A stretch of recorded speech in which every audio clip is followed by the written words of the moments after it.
Thokozani sanibonani dumelang option and allo. Today I want us to speak kwi topic engenanto eziningi. Topic mase understand ukuthi kahle kahle what is happening.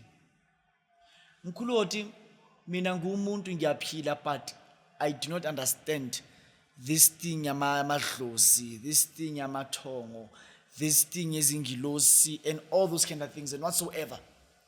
Kanti mkhulu, what is happening? What is what? How can I mainly get to understand ukuthi what is ITHONGO? What is ingilosi? The differences between all these things. How do I get to differentiate all these things? Mamela ngwanaka. Uthi kwenzakala ini? Kunethongo. Kunedlozi. Kunengilosi. Kunesithunywa. There are all these many sorts of things of which we as African leaders or we as traditional custodians or we as abantu abasebenza abantu, we always name things of which azikho. Number one, let us take indaba yesithunywa. What is isithunywa? That's number one. In isithunywa. One will say isithunywa ingilosi elithunyelwa uNkulunkulu kusuka ezulwini lize la emhlabeni lambele ezulwini liye kuphi. Then uma usho kanjalo yini ingilosi? Ingilosi umuntu but umuntu akho namaphiko uyandiza. Okay, fine. Ingilosi umuntu namaphiko uyandiza. Yini ke ithongo?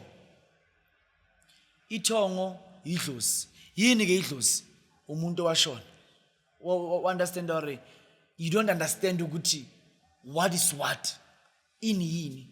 Ngoba abantu laba abazinyanga njengoba nawe ku YouTube ulandela wonke umuntu, ku Facebook ulandela wonke umuntu, ku TikTok ulandela wonke umuntu nje uvuka nje akhuluma uvobe uyavuma ukuthi iqiniso. Omunye nje akhuluma nje nonsense uyavuma ukuthi ukhuluma iqiniso. You don't understand ukuthi what is what. Ayesiqala ngisithunywa.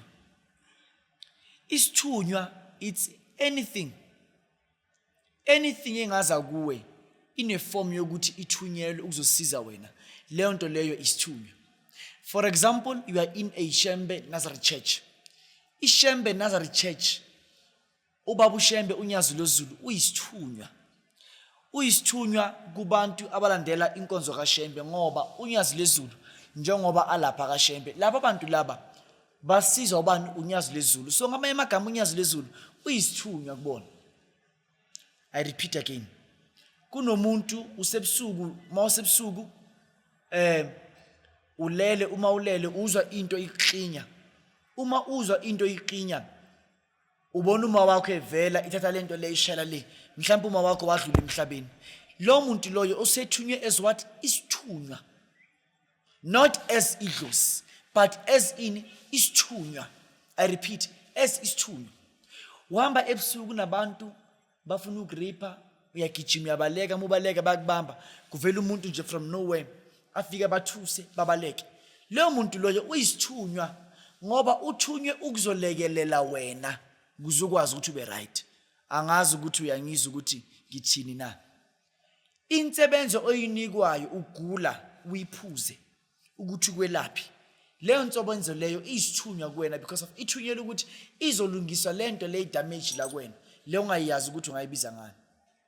Okay? Siyakuzwa mkhulu. Then mkhulu yini ithongo? Ake singendaba nethongo. Ithongo we are talking about umuntu engazange aphila. Ithongo it's a being engazange yaphila. Ayizange yaphila, ayizange yaba nendlebe, ayizange yathunywa, ayizange yadla ukudla, ayizange yaba khona emhlabeni rightly before uma wakho ezokuzala. We start here. Kuphuma kuqala ini? Amanzi. Why kuphuma kuqala amanzi? It's mainly because of before the creation of the world ngendlela umhlaba ungayo. Bekuyini? Beku amanzi. Ngiyaphinda futhi. Beku amanzi. Abantu mkhulu bephila kanjani emhlabeni umhlaba wakhe phezulu kwesisekelo samanzi? Bephila ngalendlela leyo ngoba it was mainly by those times. That's why whenever umuntu eshonile uzombona evela through ani ngamathongo emanzini. Not ukuthi uma uphupha amanzi kumele uyothwasa. Ubona amanzi whenever uma uphupha abantu bakini abadala ngoba abantu bakini thina izulu lethu njengabantu abamnyama amanzi. Akunandlu uhlala emkhukhwini la emhlabeni. Uhlala emkhukhwini la emhlabeni, uhlala endlini ewayo, uhlala endlini emoshekile, but you believe ukuthi some other day uzoya in heaven. Emzini omkhulu omuhle. Umuzi kabani loyo? Lo wakho ubani nini kanjani? Lo wakhe way upstairs enkulunkulu la kuneyitulo egold yonke indawo. Itulo egold yonke indawo. Leyo ndlu leyo ingakanani ukuze ikwazi ukuthi accommodate wonke umuntu? Ozabe sefile by the time sesiphelele sonke ezulwini. Mabicula bathi sesiphelele sonke awezulwini kuyoba mnandi, kuyoba mnandi, kuyoba mnandi. Jwale o ipotse potso re nnete ya modimo ya nnete ya Jehova ka nako eo e tlabile ka ntlo eo. Ubona amathonga akini emanzini ngoba wonke amathonga asemanzini. Asemanzini wonke. Motho a hlokofetse o ya metsing. Kodwa usha ngokuthi angithi kanjani uvumile emathongeni noma avuma ngamathongweni. So umuntu wokuqala, ingubo yomuntu wokuqala ithongo lakho kuqala, ingubo yakho ithongo lakho. Lawa manzi lawa athi phushu. Yilo muntu lo waphila kuqala le esase amanzi. Then wena umuntu wesibili. That's why at some point you feel as if kuyimanje whatever thing of which I'm doing, ngithandazela abantu, ngiprofita abantu, ngisiza abantu, lento engiyenzayo man ngathi senganje, is because you met the other half of you. Mayibabo nyanga yompedi mkhuloti kodwa uthini kuthina, you met the other half of you. Hayi lento leyo ukuthi uhlale uthi le girlfriend yakho lezokushiya next week olokuthi it's your other half. Ungathi ngani omunye umuntu it's your other half ongamazi ukuthi uhlala nawe uthini nini. You are my other half. Ngiphelele ngawe. Uphelele ngomuntu ongamazi ukuthi nakusasa ngakushiya kujikela engithanda izinto nani. So that's how it is. Ithongo umuntu wasemanzini. Ithongo umuntu owaphila kuqala before the current you. Before the you of today. Siqala ngani? Ngethongo. Qala ethongweni. Ethongweni qala.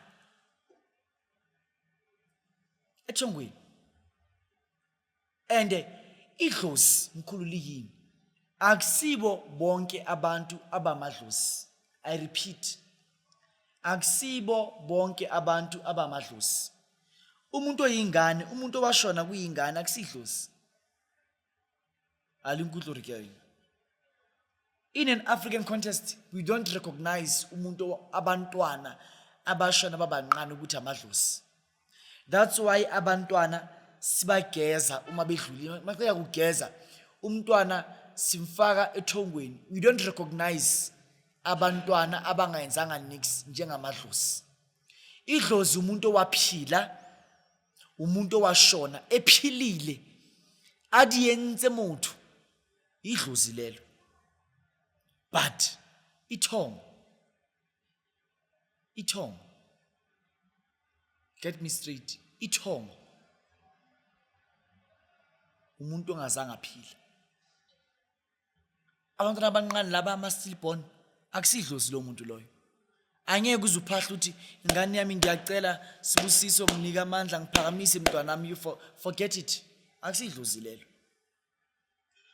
Akusidlozi lelo. We do not recognize abantwana njengamathongo. That's why uma now uboniswa umntwana emncane iphupho elibi lelo. Ubonishwa Masiya adi nge allapi la how aqela something iphupho elibi kabi lelo. Libi. We do not recognize in an African context umntwana omncane ezidlozi. No, we don't. So I hope this was a serious teaching. Uma incane kuwena lento ayinankinga, ungahamba uthatha wonke lo mhlaba lo bakutshela nje nonsense ngenamsebenzi. This is teaching me uyazi ukuthi ithongo yini, idlozi yini, ingilosi yini. Next time I'll teach you ukuthi umuntu uyini. Bese siba ne bad dlozi and a good dlozi. A bad dlozi ilaba repair babulala kusasa uthi kumele umhlabele inkomo, kumele umenze ini. Umuntu mefe kuyinja yenza imihlola. Awumenzeli ninisana nomishonile. Awumcount even as if ngathi idlozi. Because he was useless. Uma unga understand abazamadlozi akini, fonela umkhuloti, woza ku 1-on-1 nomkhuloti, ngina ma 1-on-1 each and every day. Hayi ukuhlola ama 1-on-1 ukuba nomkhuloti. Yafika nemalanga nge 500 rand. Hlale namphansi sikhulume. Siyabonga makhosi.